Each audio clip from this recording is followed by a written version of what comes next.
because they lacked something called a microprocessor. And that microprocessor was too expensive for me at the time. I think my salary was like 60,000 shillings a month. And a microprocessor was like 250,000. So there was no way I could afford it. So my interests went elsewhere. I started getting excited about design. I did art in secondary school. So I started getting excited about design. So I began doing design, did website design. And I became so good at this that people started paying me for it. And so I started a design company in 2003. And basically spent a lot of time doing design, networking, visual effects, TV production. We did a lot of TV ads for MTN, UNICEF, most of the big banks. So we're really a strong media house. And so this between 2003 and 2011, I was basically focusing on building those two companies, which were really well known, but did not do well financially because cash flow was a problem. Then 2011 is when, 2010 is when I met a lady called Betty, who now leads our regional center in Mbale. She was organizing a series of public speaking engagements in schools. It was called Cafe Sai. I met her through another person who had organized a symposium, TMS Rouge. Many people on here know him. So we met at an event that TMS Rouge organized, and Betty learned that I was making robots and invited me to speak to her students. And so I went to school after school, just sharing the robots, talking about nanotechnology, science, etc. But the thing that really struck the attention of the kids was the fact that I was going with robots and they could see these robots moving around, doing all sorts of crazy things. And so it hooked them. And so that was now 2010, 2011 is when Fundibots started, because I was like, this idea that I had when I was a child, I think I can bring it to life now. But also the education system had become so much worse than it was when I was young. And also kids were excited about robotics. And the really powerful thing about kids being excited about something is that it's an opportunity. They've basically given you permission to learn. And so I started Fundibots in 2011, actually. The dates get a little bit blurry. And since then, it's been this really crazy, hectic, annoying, frustrating, but really exciting and really rewarding journey of transforming education in Africa. So yeah, there is a lot of history around my own frustrations with education that are driving the way that Fundibots approaches education right now. But also we have a wonderful team that has helped change the thinking and the strategy around the idea. And so I feel like the program has now grown into the collective ownership of everyone that has worked with us, past or present. And it is now this movement that is being led by a team of phenomenal people. So that is the rapid fire. I know I've dropped a lot of stuff in there, but I'm really trying to be mindful about time as well, in case we have a pretty critical time limit. Thank you, Shiba. So much. Your story is so inspiring, and thank you. I'm actually in awe of your journey because it seems that you've been in all these different fields that finally came together to form this one goal that is Fundibots. Yeah. And there's something that you mentioned, of course, about your frustrations with the education system and with maybe some frustrations you faced while you were in your journey. And I want to take you back to that, because our topic, one of the themes today, is resilience. Yeah. So our listeners would want to know, in the times that you faced those frustrations, and I'm sure the road was not easy, what kept you going? What kept you focused on your goal to say that, no, you know what, even though this is happening, let me stick to this. This is going to work out. What are those principles that you lived by, or all those values that you live by, that kept you going, that kept you resilient to your cause? Wow.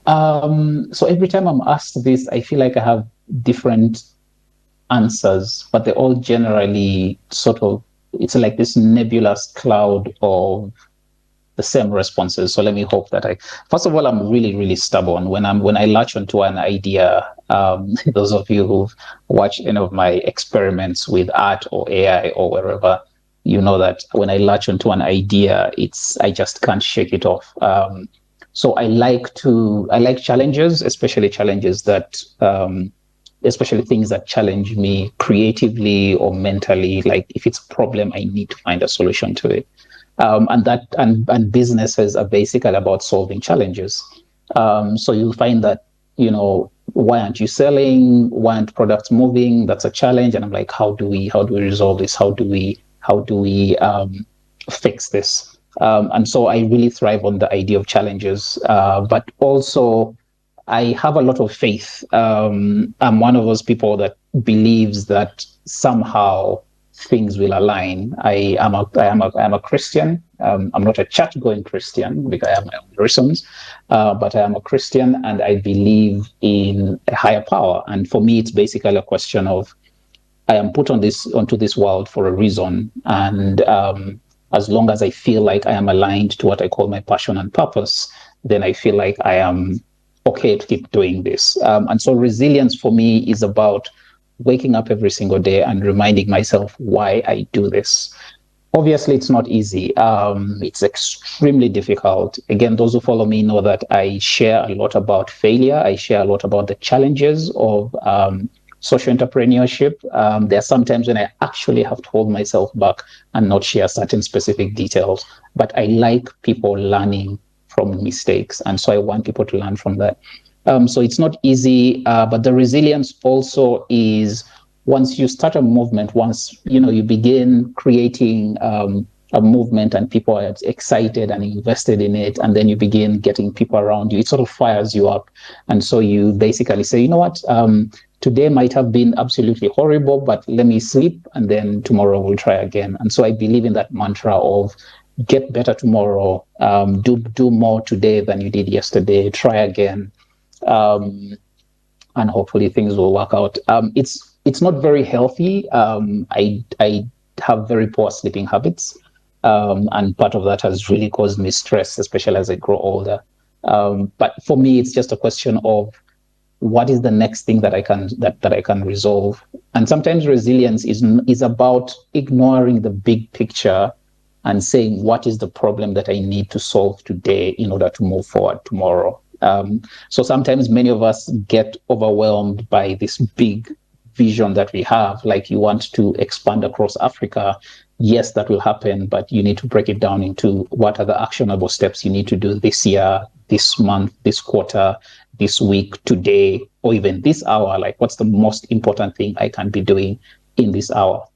And so, yeah, resilience for me is like this nebulous cloud of all those things. There is that stubbornness or input to, as Baganda people like calling it.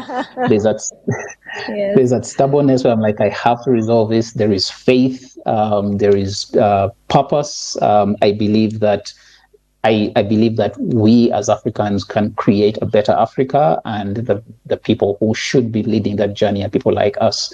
And then there's just the discipline that says, you know what, this is all I need to do today. And even if that's all I do, then at least I'll have moved forward one additional step.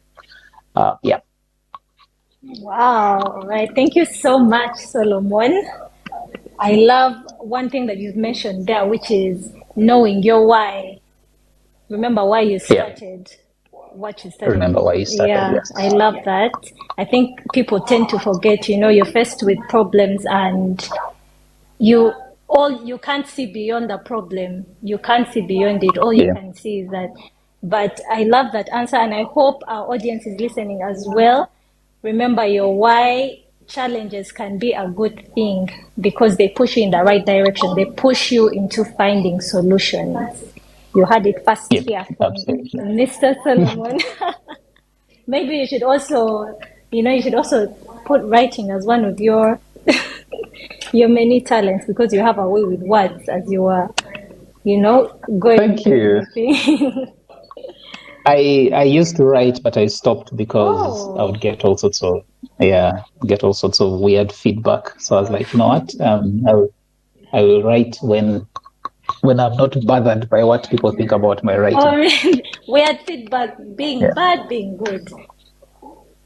My writing is so there's something called method acting, Oh, yes. which a lot of actors use, where you draw on past experiences Yes. to improve your acting. So I use method writing, and I draw on personal experiences to build characters, personalities, spaces, scenarios, etc. And because it tends to be very raw, a lot of people would like, I would write about something and people are like, are you sure you're okay? What's going on? And I'm like, look, it's just Like you a have problems. story. Yeah. Yeah. Like, do you need help? Is this Yeah. a cry for help? Yeah. Exactly. Yes, Yeah. I understand. All right. This is just to remind our listeners, those who are just tuning in, that we have a poll running. It's two lies and one truth. So if you can guess which of these is true about Mr. Solomon, one, he knows how to mingle posho. Two, he was arrested for stealing sugarcane. Or three, he published a book. So you can let us know your answers in the comments below. And there's a poll running. So if you check the FLI Twitter space, you'll be able to see the poll. I'd just like to recognize some of our listeners. We have Mr. Isaac Bakash from the Bakash Media Foundation. Thank you for joining us, Isaac. If any of you have any questions that you would like to ask, please post them in the comments and we'll be able to forward them straight to Solomon. So, Solomon, this may be a broad question, but do you feel like you're do you feel like you have lived your dream so far? Or Solomon, just this may be a broad question, but do you feel like you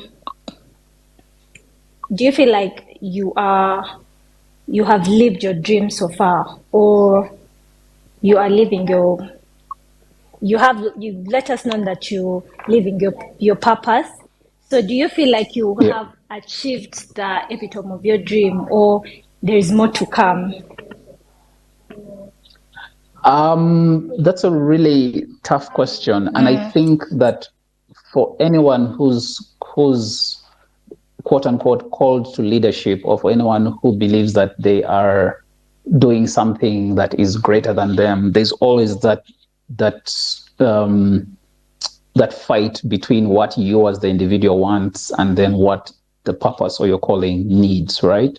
And so for me, this work that I'm doing supersedes my individual needs. So first of all, I'm an introvert. I am a heavy introvert, and yet my work requires me to be public, to be present, to lead people, to be to be front and center for all these things, because movements and large organized, because now we have a very large organization with about 115 employees, and so you have to be front and center as you deal with the work that you're doing.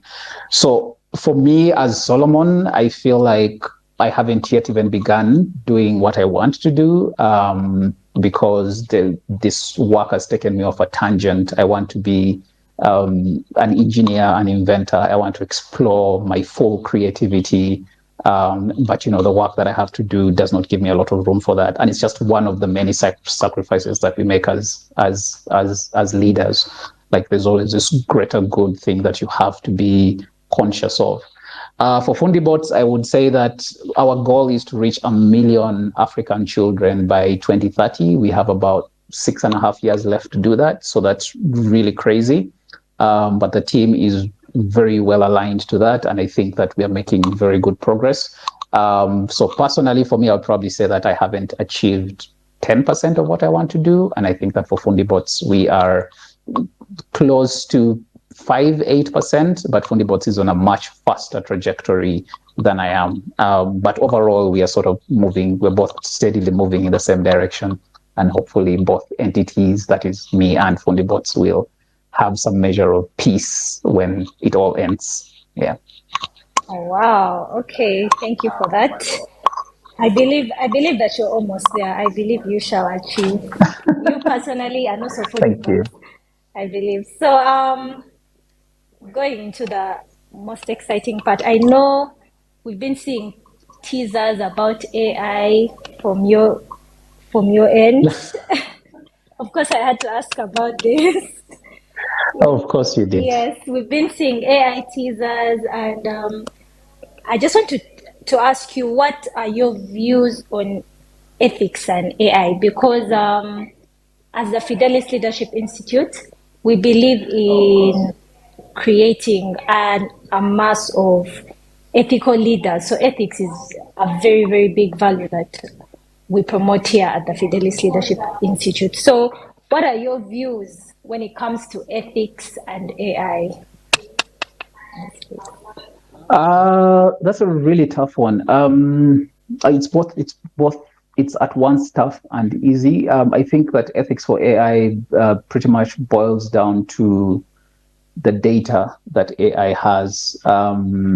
So of course you could talk about the different actors in AI, like what the intentions are. Artificial intelligence, like any technology, is a tool, and a tool can be used for good or evil. It can be benign or malign.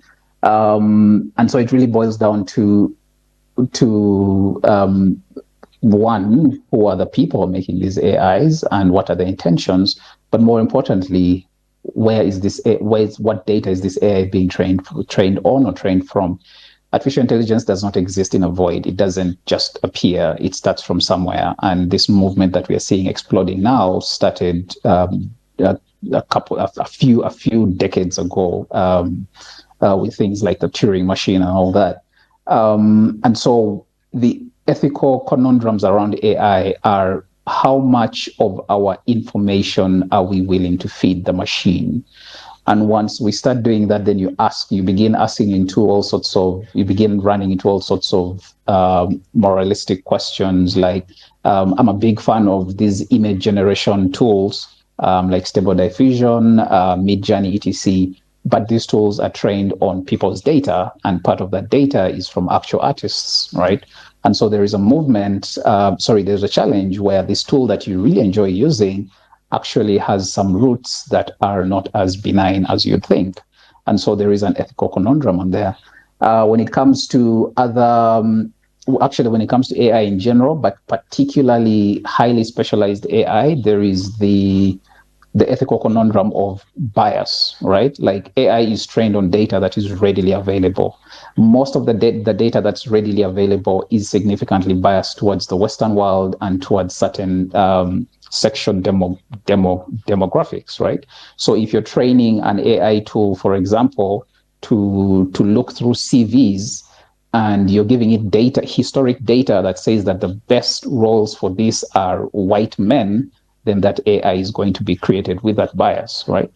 And so you have all these ethical conundrums that, and the irony is that OpenAI was created to sort of have a more ethical approach to artificial intelligence. They've gone hyper commercial right now. So all sorts of issues. But bottom line is, what data are we feeding these machines, and how is the machine behaving? There's a video that I was watching by one of the leading consultants at Boston Consulting Group, and they're basically saying that they're deploying AI solutions, but for them, their perspective is that it should be 10% artificial intelligence, 20% the machine surrounding the artificial intelligence, and then 70% human, right? Because the only way that we are able to have any sort of moralistic or ethical boundaries or ethical guidelines is if we involve humans in the process. A machine is a machine. You give it rules, it will follow those rules. If you do not give it good rules, it will make bad decisions. So there is a lot of work to be done, and especially as AI becomes more powerful, especially as it becomes more widespread, and especially because it's being used in societies that did not have any input or much input in the development of that AI. So you find that small companies in Silicon Valley are creating tools that are going to determine how the rest of the world works. So it's a very loaded topic. I can talk about it forever. But yeah, happy to talk about something extra. I know there's someone listening called Bobby who would love to add his voice to this. If he gets a chance, I would love to hear his perspective as well. Wow, thank you. Thank you so much for that. We're also learning, because I'm also learning a lot right now from you. And Bobby, if you would want to give your input, kindly send a request to speak and we shall give you permission. We'd love to hear from you as well. So just to get into some of the comments from our listeners, Ms. Asha says there are similarities between all the tech greats, Steve Jobs, Mark Zuckerberg, and our Solomon King. Also self-taught and dropped out of school. School could be overrated for such creative geniuses. Wow.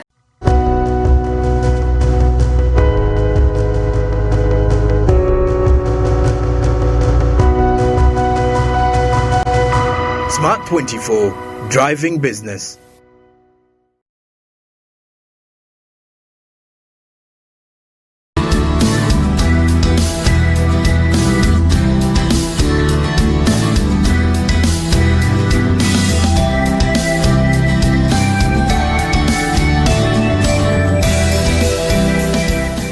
UDC came on board in December 2020.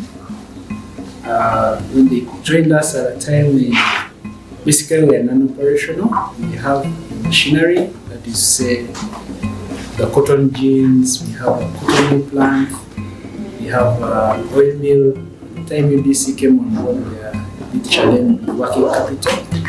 So we had a facility, but we are really not operational.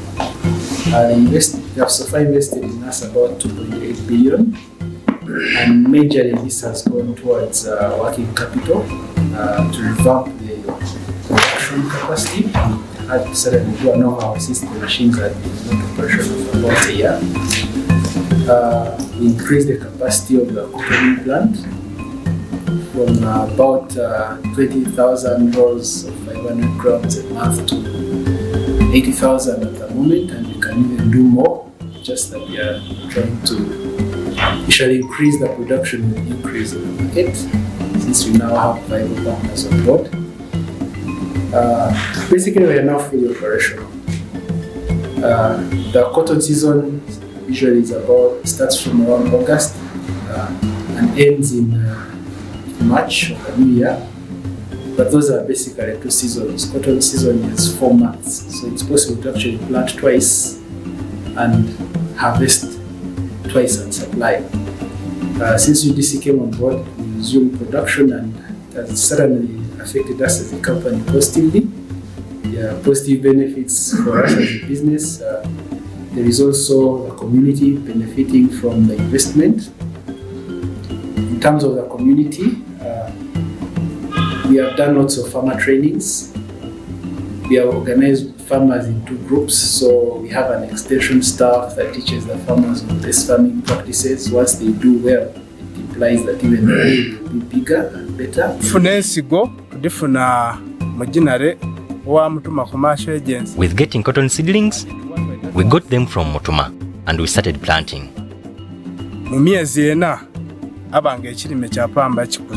After 4 months, it had already germinated and sold it to the factory. The money we get is used to educate our children and daily running of life. After harvesting, we are paid in cash and solve our problems instantly. We work along with certainly the other bodies that we cooperate with, CDO, that's the Government Organization, the UGCA, Uganda Ginas, Cotton and Association, both export and local. By the time UDC intervened in 2020, the production was down, partly because of basically cash flow challenges.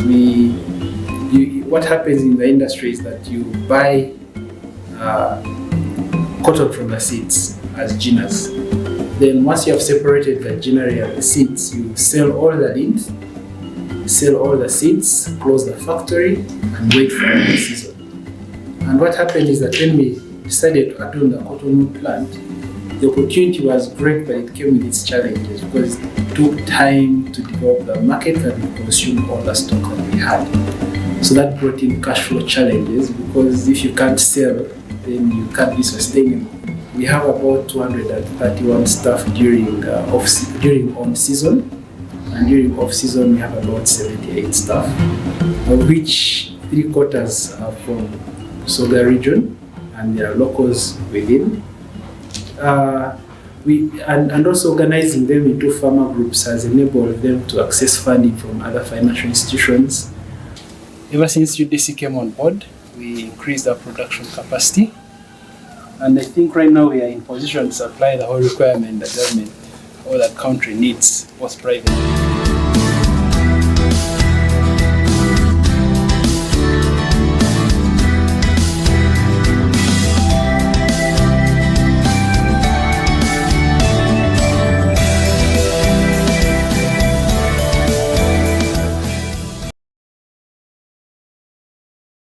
Let's live it up and party and have cracking good fun. When it comes to edutainment, DSTV's number one. Is everybody ready to go, go, go? We've got the zaniest characters to transport you away. The party is cracking, so why not come play? You're gonna love it. We've got so many channels and a ton of new shows, like Disney and Nickelodeon, where anything goes. So live it up with DSTV. We bring the fun. You know we're number one.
Bring on the break with holiday entertainment for the whole family on DSTV.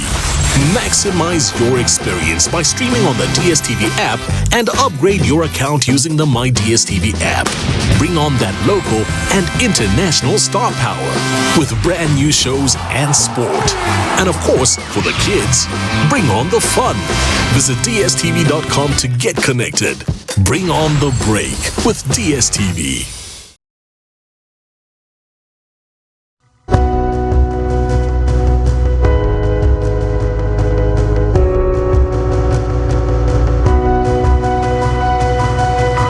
Smart 24, driving business.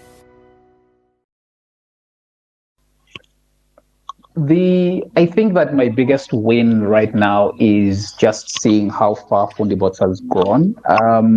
Definitely. 2017, I did mention that I almost had a mental breakdown because I had to close two of my companies at that time. Companies that, and the thing that many people don't get is that for us as entrepreneurs, companies are like our babies. So you spend everything you have to bring this thing to life, and then one day you have to shut it down. And so it was a really painful experience for me having to basically close those two companies. But it was one of the tough decisions of where do I need to put my energy, and I needed to put my energy in the thing that had a future. And so those two companies were really struggling with payroll. I mean, I've talked about this a million times. They're struggling with payroll. We're struggling with clients. We had clients, but the Ugandan system, I'm going to call out advertising agencies that are great clients in terms of volume, but very horrible clients in terms of payments. And so it was really this very difficult time. And so I had to basically shut down the Node 6 and Elemental Age, which were my two websites that were, sorry, my two companies that were focusing on technology, but business like website development applications, and then multimedia, visual effects, TV, etc. But I'm glad that I did that because from that moment on, Fundibots began thriving. And I'm really glad, I'm really happy for where it's reached right now. And again, it's an exponential growth. This year, we are poised to serve almost 19,000 students. Last year, we served about 10,500 students. And in the 10 years before that, we served 11,000 students. We're basically growing pretty exponentially. And so I'm really happy. I think also one of the wins that I like to celebrate is my team. We have grown in a very chaotic manner, but we've sort of always come together to learn, to grow, to improve.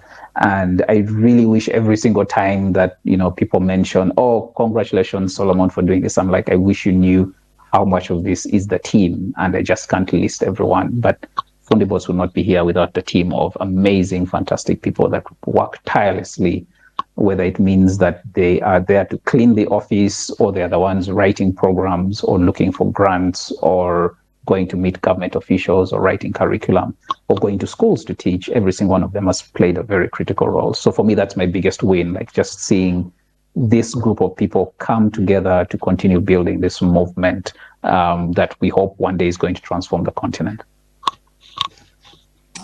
Lovely. Teamwork makes the dream work. Isn't what they say? Yes. That is what someone very specific in our company says. Yeah. Oh, really? Wow. Okay. So let me just read a few of the comments. Miss D. Wanga, sorry, I misgendered you. You're actually a lady. I had called you Mr. But D. Wanga is saying, good for you, Solomon, for debunking the myths. And Asha has a question for you. She's saying, what are your thoughts on inspiring kids to take up AI-related work, like engineering or technology, in light of the challenges of internet affordability and reach in Uganda? Please consider how persons with disabilities can also benefit from this. Yeah, that's a really critical thing for us. We have all intention of working with people with disabilities, of providing learning for people with disabilities, but we are financially constrained. So there's a school that we operate in that has learners with physical, with sensory disabilities. I think a few of them are deaf. But basically, this disability is very, very high on our list, but we need to be able to provide resources towards that, which includes designing curriculum, designing trainings, training people, hiring people, etc. And so we are thinking of that. It's not as immediately doable as we would like, but we are definitely considering that. In terms of helping kids adapt into the world of AI, my first my first statement, I'm not a parent, but I work a lot with kids. And And so one of the things that I like to tell parents is, first and foremost, let your children be children. Many times we are obsessed with the idea of my son or my daughter needs to be this thing, and that thing is a dream maybe the parent has, like maybe a doctor, scientist, etc. I'm like, give your children every single opportunity to explore the range um, of person they are, and whether it means that one day they're playing soccer, the next day they're becoming a ballerina, the next day they are playing video games. The childhood process is about learning. It's about helping your child understand who they are, but also helping them become who they want to be. And you'll find that over time they will gravitate towards their personality, and that's how you'll find that all these things that are natural suddenly begin coming out. Obviously, it means that you might need to have certain financial resources, because it's not easy if one day your child is asking you for a full soccer kit and then the next day they're asking you for a piano or a guitar. It's not easy. But by exposing them to different things like the internet very carefully, YouTube, certain shows, you're able to see how they gravitate. But most importantly for children is for them to go out and play and explore the world. Early childhood is a very social and social interactive experience.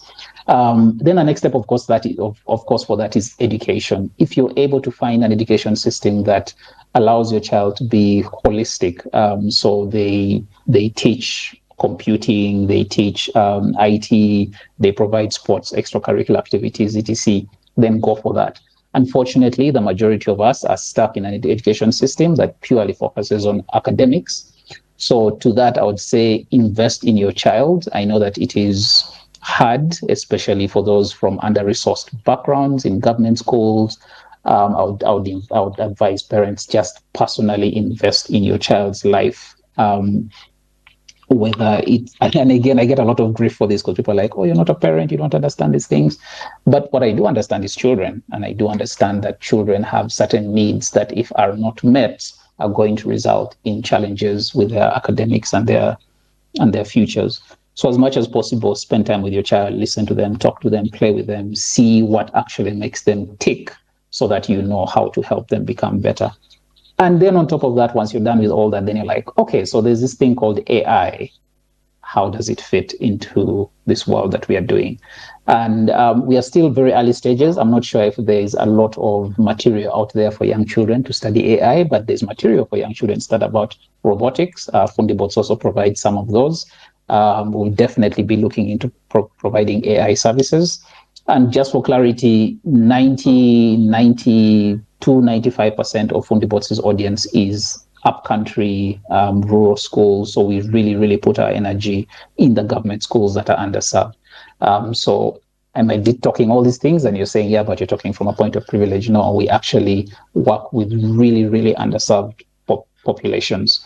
So it's a trifecta. It's bottom line, it's about effective and present parenthood. And then on top of that, it's about layering skills development opportunities for a child. And then on top of that, now it's layering the artificial intelligence, fourth industrial revolution, etc., which can be gotten from the internet through good education opportunities or exposure to different ways of learning. Trying to be mindful of time. But yeah, that would be my very rough advice. Wow. Wow. Thank you so much. That is quite encouraging. And it's good to know that you actually work with, I didn't know that actually. I'm just finding that out right now, that you're working with, most of your students are up country. Yeah. That is amazing. So in the essence of time, just one more question from here in studio. Everyone is dying to know, are you single? Are you married? You are putting me on pressure. So I am single. I am single. Life is complex. So I am single. okay, so those who asked the question, I think you've had your answer. So go and shoot your shot. It's much beautiful. I can't do that. So let's go to the poll right now. I think there's some background noise. Someone, if you could mute. Yes, thank you. Sorry. Yes, please. Smart 24, could you mute, please? Oh, yes. Are you asking a question? Yes, please.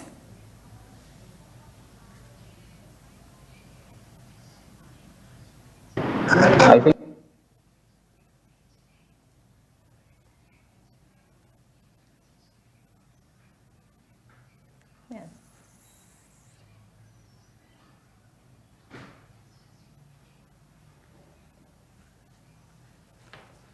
Because it's a very good topic, especially when it comes to techpreneur. Because you're all talking about techpreneur, and it's just for the big people, for these high class, the high end people. What about these low end people? What are you going to do about them when it comes to tech entrepreneurship? Because you cannot tell me that someone in the grassroots understands computer that much. So what programs do you have that can help them to also be a part? Because they are also entrepreneurs. But what programs do you have that can help them also be part of this techpreneur system? Yeah, that is my question.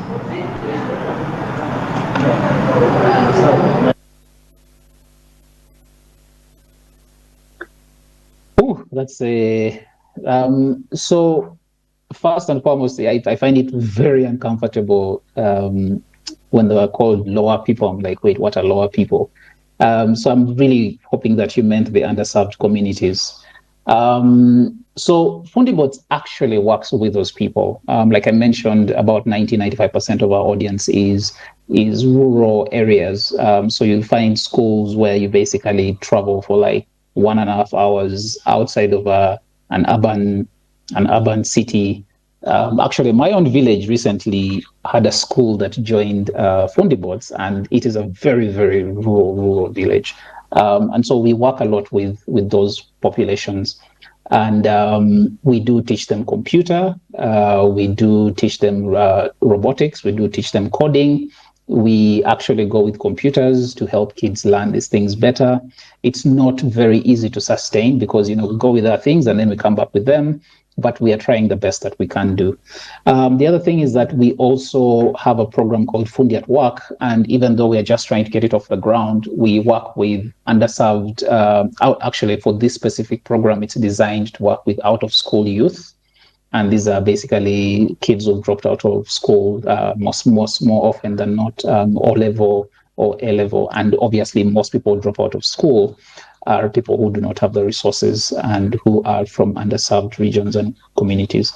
So we as an organization are actually working very actively to address the holistic need of the country, not just prioritizing areas that are easy to reach. In fact, one of the messages that we keep sending our donors is that, can you give us the money to go deeper and deeper into the villages? And so we are doing that. I also know that there are other players that are trying to work with those communities, like maybe youth in the slum areas, and then youth in the upcountry areas. So there are people doing that, and they are talking about entrepreneurship, they're talking about technology.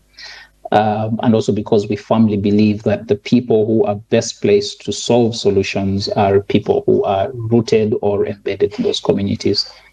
So to the person asking from Smart TV, Fundibots is doing that.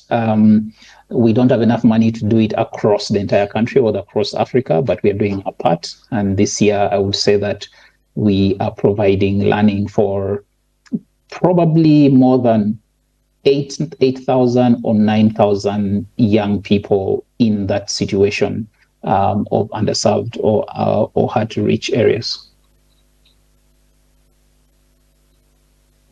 Wow, thank you so much. It is good that in the Fundibots community.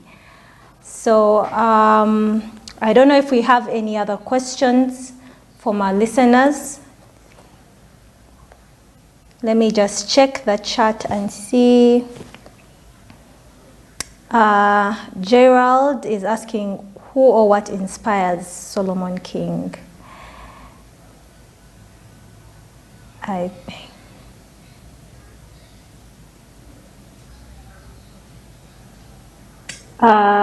Gerald is asking who or what inspires Solomon King?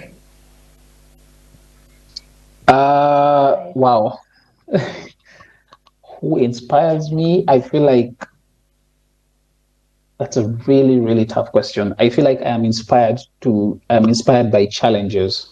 And some of those challenges are when I see, like, for example, when I see a young child struggling with something. Like I recently met a kid outside of our office gate who doesn't know how to read. And so my question is, how do I help this child read better? So I'm inspired by the challenge of helping that person.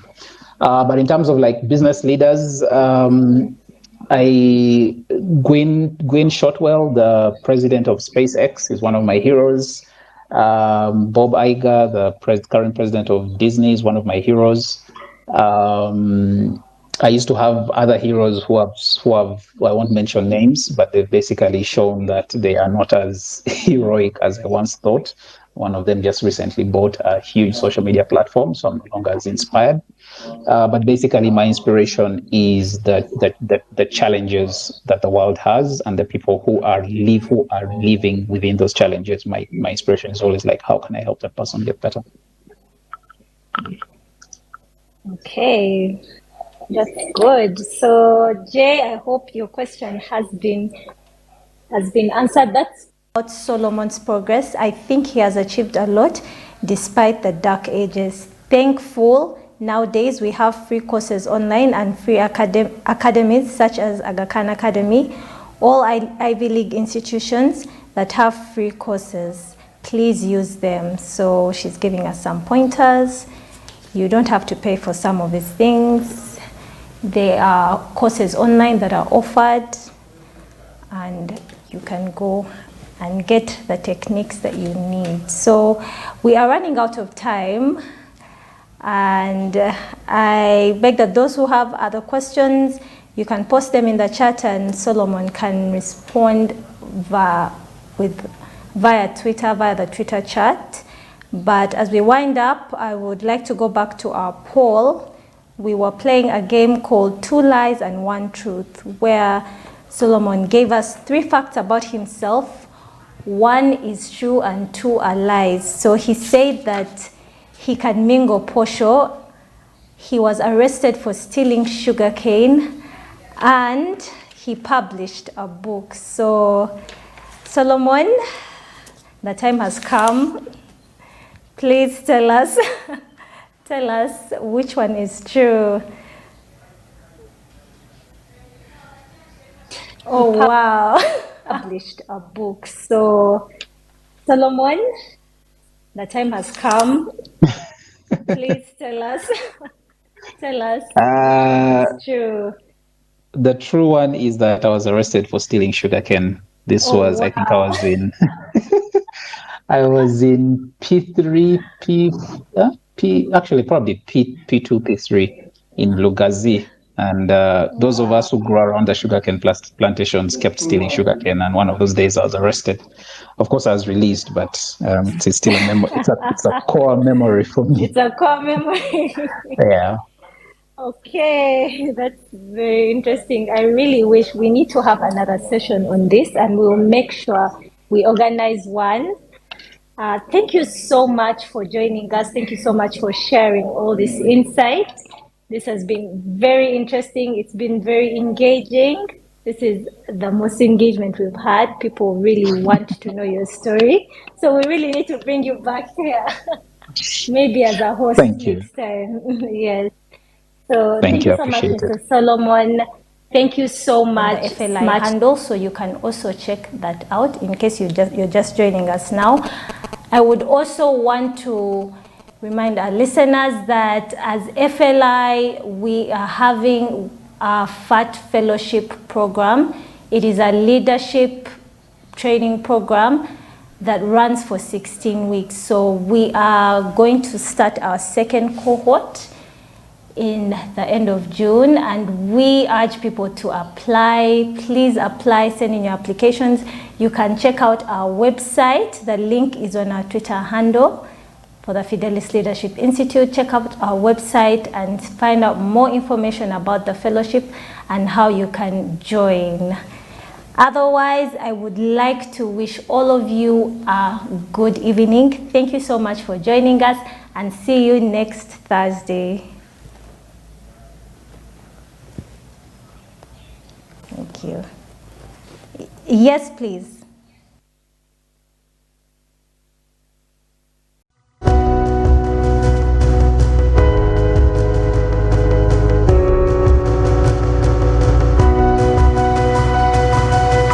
Smart 24, driving business.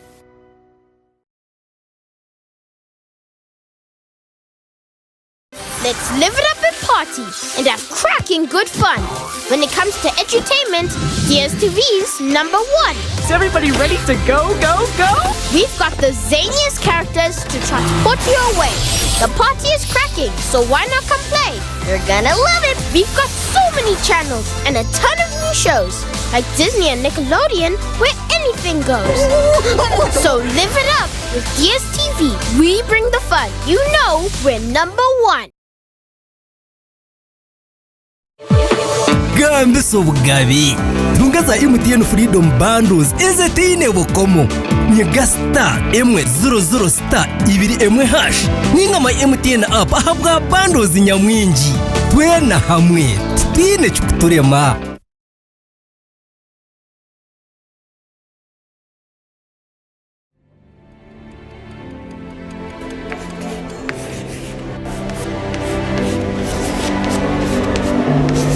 This is Jordan. When it comes to classwork, Jordan is magic. Jordan shines. Jordan makes his peers better. Jordan is a true leader. White Star Magic family, be a leader, be magic.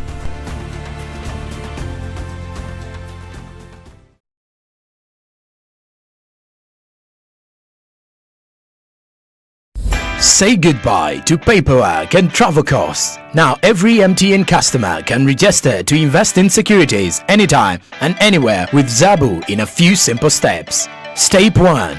Dial *292#. Step 2. Select option 1. Register with Zabu. Step 3. Enter your full names. Step 4. Enter your national identification number. Step 5. Enter your national identification card number. In 24 hours, you will receive an SMS confirming your registration. Congratulations, you are now ready to invest.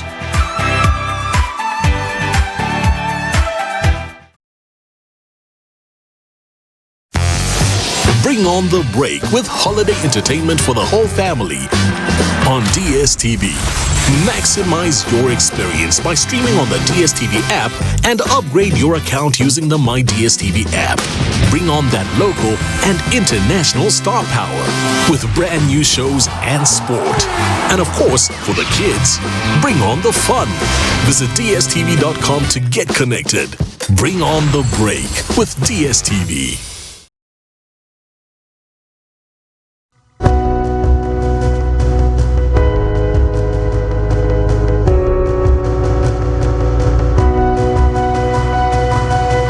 Smart 24, driving business.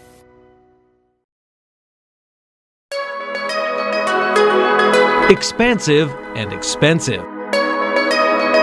An empire-building exercise or the creation of a new world trade order.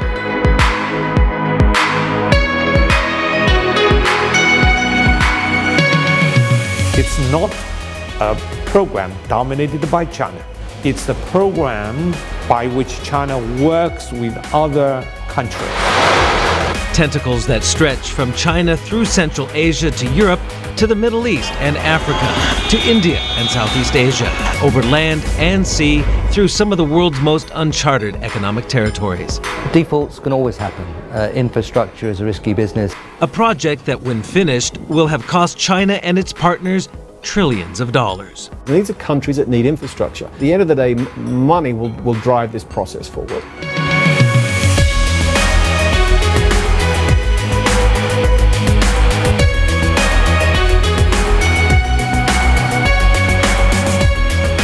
Hello, I'm Stephen Engel. Welcome to a look at how the economic future of the world's oldest continuous civilization is evolving. A new dynasty that's being built from Beijing on the foundations of a project that is China's Belt and Road Initiative. Fast trains are one of the symbols of modern China, and so too is the pace at which the networks are being built. Top speed for the trains, more than 300 kilometers per hour. Rightly or wrongly, in the eyes of some perhaps, a reflection of China's Belt and Road ambitions. Contrary to some other people's misconception, it's not a program dominated by China. It's the program by which China works with other countries, working with international financial institutions, multilateral development banks. So it's kind of cooperation. Unfortunately, some people misunderstood this as a kind of China program. China wants to take advantage of this to promote its own interests, which nothing could be further from the truth. Views on China are often mixed. China builds up, again, enormous amounts of goodwill by building infrastructure. These markets are desperate for better metro systems, road systems, especially in these small to mid-sized economies where it's not easy building infrastructure. But at the same time, there are some concerns. And one refrain you often hear from locals, whether it's individuals or companies, is that Chinese companies will often win or come out on top. In the next 10 or 15 years, or next 15 years, the world will invest about $90 trillion in infrastructure, mostly in emerging market and developing countries. So whilst that sum is a very large sum, it's only perhaps a couple of percent or less of the world's infrastructure investment, and it may be 3, 4, 5% of infrastructure investment in Asia. So it is very big, but we shouldn't overdo the magnitude of